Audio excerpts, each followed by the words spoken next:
Chad, with you on this first question. You're running as an independent, but you've spent most of your recent working years as a staff aide to Democratic legislators. So are you really an independent, and how would you, as an independent, gather support for your bills in the highly partisan Congress?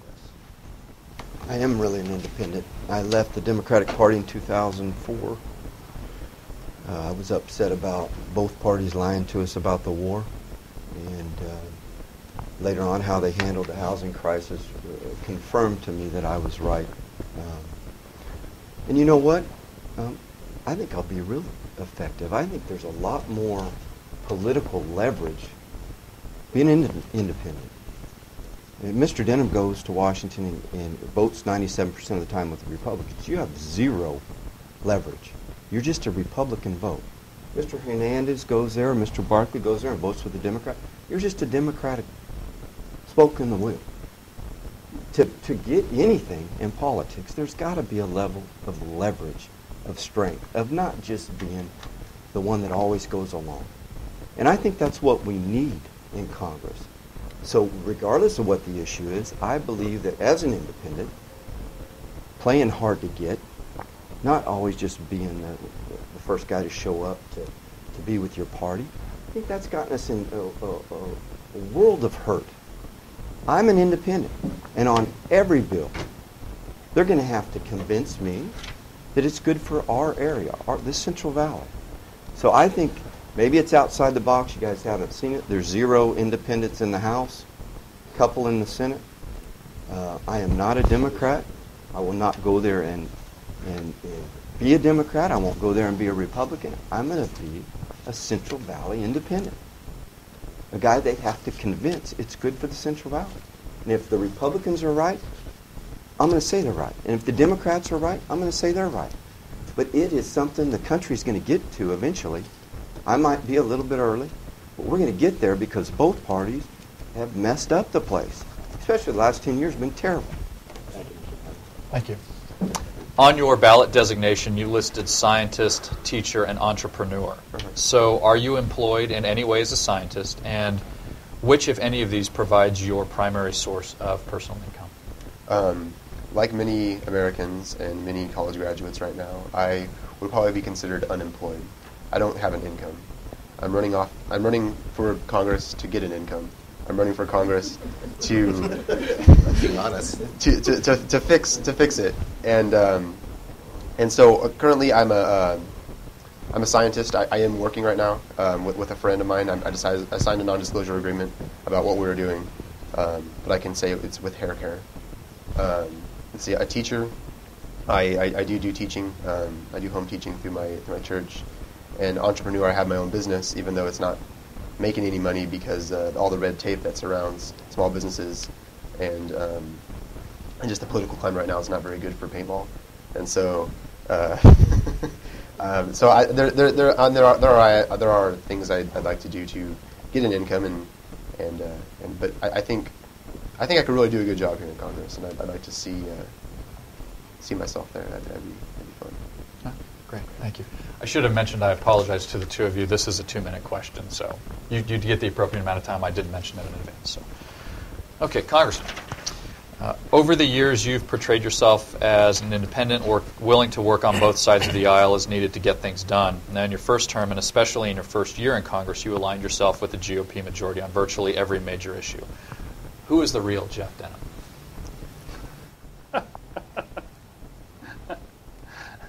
It's been the same Jeff Denham all the way through this. It's been nice to do another election. I was just out at UPS this morning. 3 different people came up to me and told me 3 different times that I have walked their precinct and they got to meet me firsthand. People know who I am. I stand for something. I'm willing to buck my own party when my party is doing something I don't believe in. I mean, everybody talks about Don Parada trying to recall me because of the tax increase, but most people realize that Arnold Schwarzenegger was the one who came down here and said, turn up the heat on Denham because I wouldn't go along, get along. Nobody's going to pressure me. Nobody's going to bully me. Nobody's going to intimidate me into taking a position on something. I'm going to fight for the Valley, as I've always done. And I've always been somebody who's gotten both parties to work together. I've got a very proud record of what I accomplished in Sacramento. Number of members, Jackie Spear, for example, we worked on Donate Life together. I'm currently working on a bill with Sam Farr. we're on different sides of the political spectrum by far, but we find areas to work together on. Dennis Cardoza and I have worked on a variety of different water issues, including Exchequer. I'm working with McNerney on a solar project. I'm somebody who gets things done. I don't know how long I'm going to be in Congress, but the time that I'm spent there, I want to change this valley. I want to make it better for my kids, and I want to see a valley that continues to improve. So, I'm somebody who's going to work across the line to get things done, and I've got a proven track record of doing that. I'm going after waste. GSA, going after that waste has been something bipartisan, working directly with the President and the administration on property reform. It's something I'm proud of. So I don't think you can put any type of label on me on, what my record speaks for itself. Have you voted on the majority votes that the House has taken? Have you bucked your own party on any of the major votes on the Ryan plan or any of those? Yes. Which would that be? I know they've came back to me a couple of different times on big issues. I mean, you look at the overall voting record, you're including things like the journal and motions to recommit and a lot of technical items that, there are a lot of big issue items where I've stood strong and went against my party. Transportation bill being one of them very early on, especially when it came to truck weights. Certainly a lot of pressure here locally. There was a lot of trucking companies, a lot of ag companies who were very focused on that issue. And, again, I'm going to fight for what I think is the right thing for the Valley. Okay. Mike. When did you stop beating your wife? No, but if you'd like to answer that one. Your views are very liberal or progressive. Do you think these reflect the views of the majority of people in the 10th District? Probably not. But what I seek to do is to help make this a better Central Valley for them and for the congressman's kids, to dig us out of the holes that we're in. And for some of those things, my views are squarely with the people of this district. Door after door, when I visit neighborhoods, they are 100% in favor of bringing the jobs back to this country. That is the number one interest in everyone I speak with. Okay. Thank you. Jose. Yes, sir. You have a compelling life story, but how does that translate to you being an effective representative for this district? What is your expertise, for instance, on the complex issue of water for farm, urban, and environmental needs? Well, in terms of my expertise, one of the things that I pride myself being is being an independent thinker. As an engineer, you're trained to solve problems, and unfortunately, Congress is consists more of lawyers who are trained to litigate, and you translate that in layman's terms, they're trained to argue, and that's the problem that we have now. I'm a data guy. I look at the data, and what it tells me, that's how I'm going to make my decision. It's based on what I see. As an engineer, I'm trained to solve problems, and I'm also smart enough to realize that we have to work across the table. You can't do it if you're in extreme on one side or the other. I don't care if you're Democrat or Republican or independent, but if you're in extreme, you're not going to solve the problems. With respect to water, everybody agrees that when we have a wet year, all farmers and everybody has enough water to utilize. However, in those dry years, that's when the issues begin. You've got the environmentalists, the Delta protection folks that want to protect the Delta, and we want farmers out downstream screaming that they need water to water their row crops aside from their trees. One of the things that I suggest is that, again, thinking as an engineer, instead of always dealing with who's getting the water and how can we slice the pie, let's look at the root cause. We have less water that year. Why not look at storage issues? Let's figure out how to store more water in Mount Shasta, with dams. Let's figure out how we can store water underground, so that in the south, so that when we have dry years, we can utilize those waters, and our farmers will have enough water every year, regardless if it's a wet year or a dry year. Thank you very much. We, as I mentioned earlier, we wanted to give each of you the opportunity to ask another candidate a question in this race. Now, please keep in mind that we'd like your question to be brief, no more than half a minute, 30 seconds, and then we'll give the candidate who has been questioned 90 seconds to respond. And I guess it's probably reasonable to say that if you don't have one, that's okay too. Okay. This is just an opportunity if you'd like to ask a question to do so. question yet. Okay. I can't think of one. All right. Congressman. Mr. Hernandez, you say that the president recruited you to move from Texas to back here to Stockton to run for office. Last debate, you said that when asked about Affordable Health Care, the Affordable Health Care Act, that it didn't go far enough, and you supported a single-payer system. What other ways do you disagree with the president who recruited you to run? Well, I didn't say when I said I agreed single-payer system, it was with respect to Medicare with our elder citizens. That Medicare as a single-payer system is what I agreed for them. I didn't say it was single-payer system for the whole general population. So we want to make sure we clarified that point. The other areas where I think I disagree with the president is how he's handled the financial crisis with respect to how he's dealt with the folks that were the root cause of the financial crisis. I remember when I was a youngster, we had the savings and loan scandal back then, if you guys remember that. People went to jail for that because of that. I remember that. Here, have we read anywhere, has anyone been held accountable? Has anyone gone to jail? No. That's where I would hold him more accountable. He hasn't been tough enough on those issues. The other area where I think he's overextending his reach is in education. I think the Secretary of Education is overextending their reach to the state and to the local districts in terms of how we should teach our children. As a father of 5 kids, the school curriculum is being taught in such a way that they're being taught how to take tests, not learning the material. And that's because they're so worried about the money, the federal monies they're going to be getting based on performance. Let's figure out other metrics, like how many students high schools send to college. I mean, that's the way we ought to be measuring metrics, not having the teachers teach so that their students get good test scores. So those are the areas I disagree. Thank you. Mike, did you have any questions for another candidate?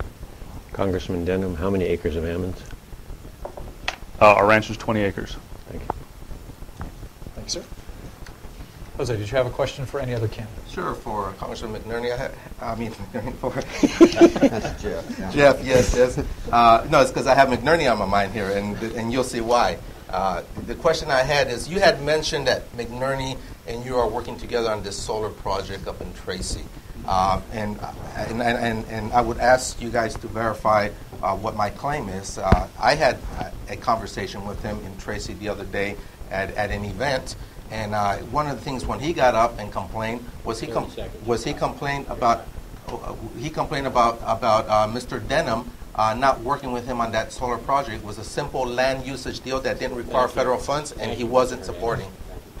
So the question is he or is he not supporting the Right. solar project? To elaborate on that solar project, how he's supporting it. Congressman?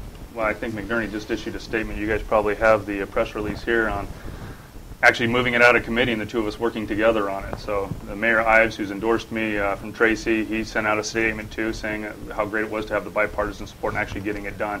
It moved out of committee. We expected to have a floor vote here very, very quickly. It should be a bipartisan support on it, and I expect the president to sign it. I was just out at the solar fields and the wind farm yesterday, and it's an exciting project. It's something the Valley needs. Thank you.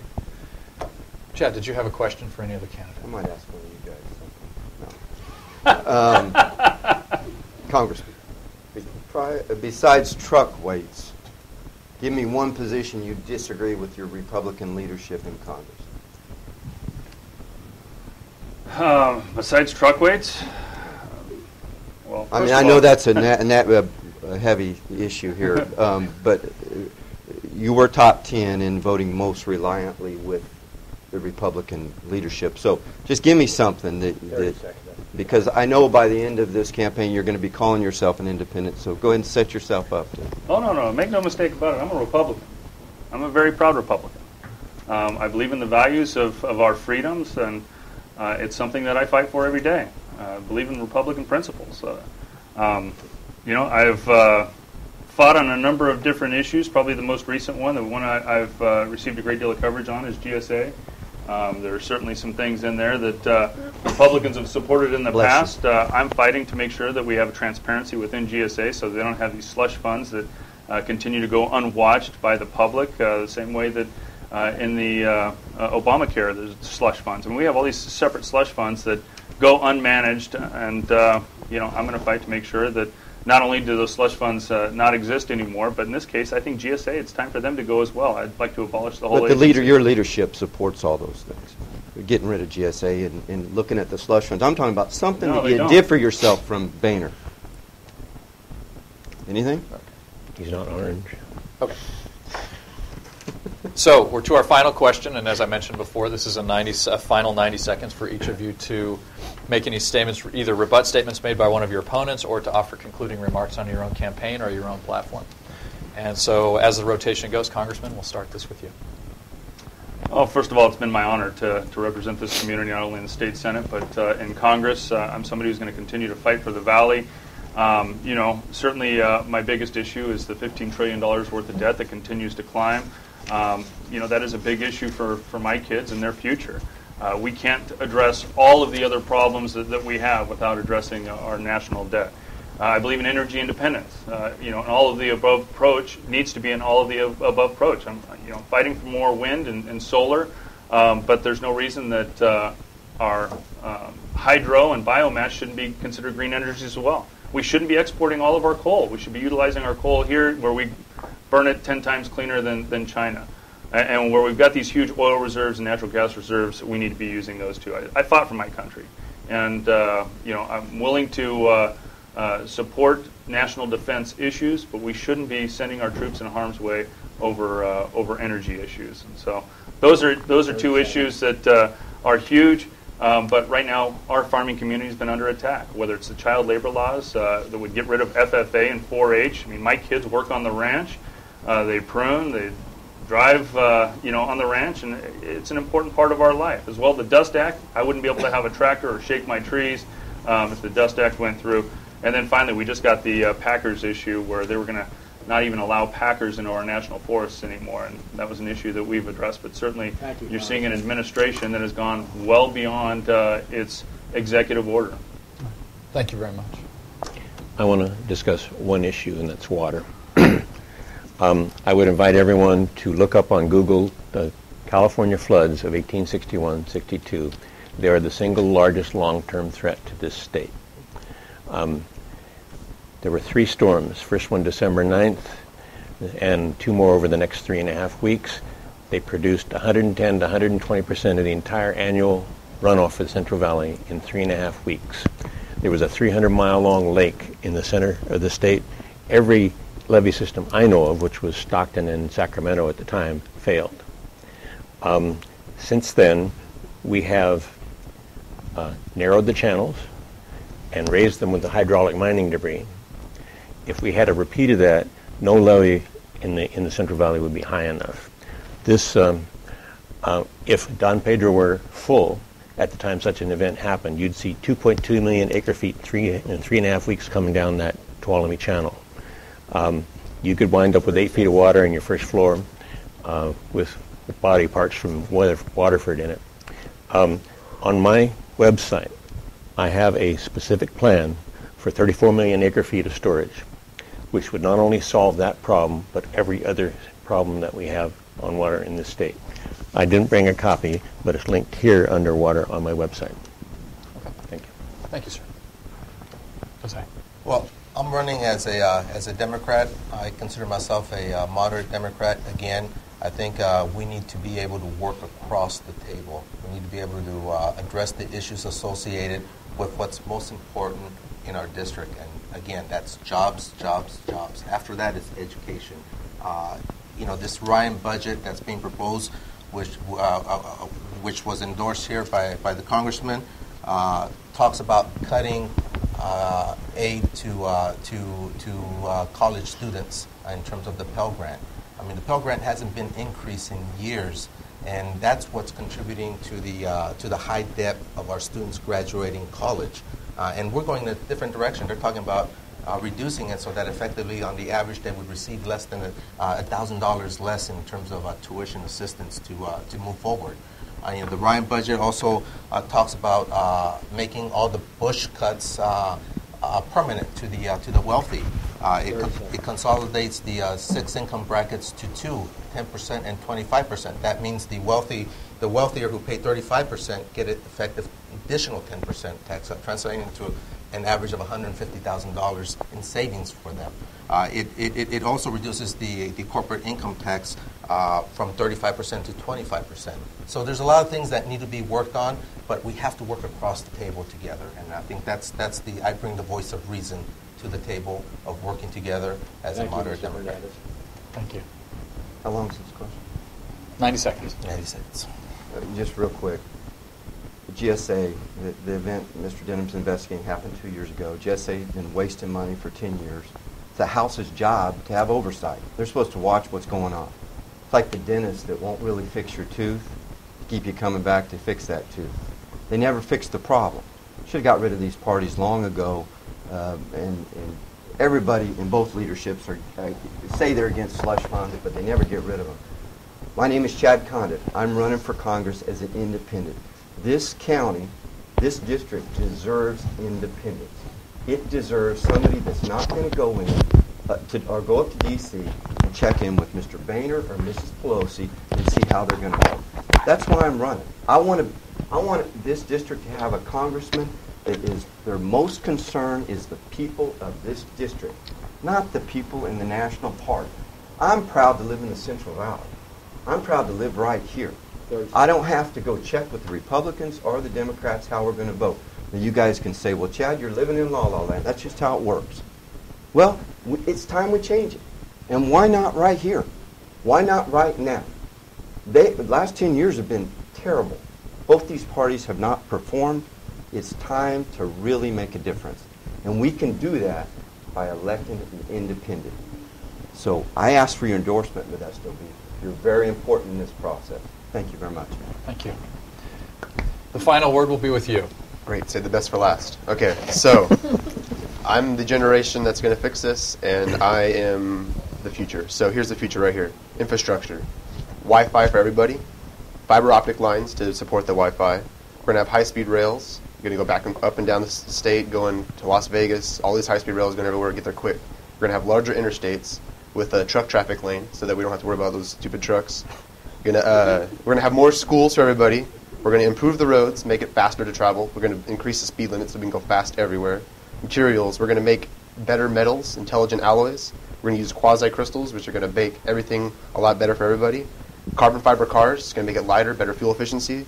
And then if we don't want to use fuel, we can use LiPo batteries, which are way better than the current lithium-ion polymer batteries that Tesla's using. Plasma engines for space, because we need to go back into space. We need to go to different places. And then we can look at this Casimir rocket, which was, I think, pretty cool. Laser weapon technology. I think laser weapons are way better than M16s and anything else we have. Northrop Grumman was working on it. We have that. We need to construct more wells. Military, we need to secure the borders with UAVs here in America. Not bring the UAVs into America, but secure the borders with it. We need to put Marines on the moon. We need to end foreign wars. We need to sell foreign bases. We need to reform our finances with using our gold storages and reform our currency. We need to have no more mudslinging in politics, no more fear-mongering, and everybody needs to chip in. We need to legalize everything, and we need to have the FDA revamped. We need a better Food and Drug Administration.